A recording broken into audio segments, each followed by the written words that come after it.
মাসা যখন তোমরা মসজিদে এতেকাফ অবস্থায় থাকে তাহলে বোঝা গেল যে এতেকাফের সম্পর্ক যে মসজিদের সাথে। মসজিদ ছাড়া মুসাল্লা এতেকাফ হয় না। নিজের বাড়িতে যাই নামাজ বিছিয়ে কোনাতে একটু আমার ওখানে এতেকাফ বলে এরকম এতেকাফ হয় না। এগুলি বিদআতি কাজ।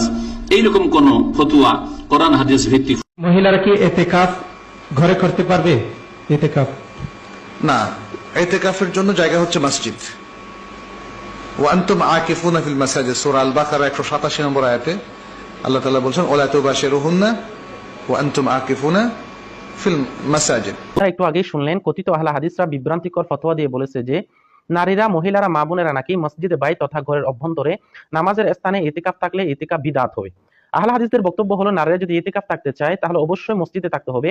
ইতিকাফের জন্য মসজিদ এটা শর্ত। মসজিদের বাহিরে বা ঘরের মধ্যে ইতিকাফ থাকলে এটা বিদআত হবে, গুনাহগার হবে, ইতিকাফ সহিহ হবে না। এটা শুধু আহলে হাদিসদের এই ভ্রান্ত ফতোয়ার আজকে আমরা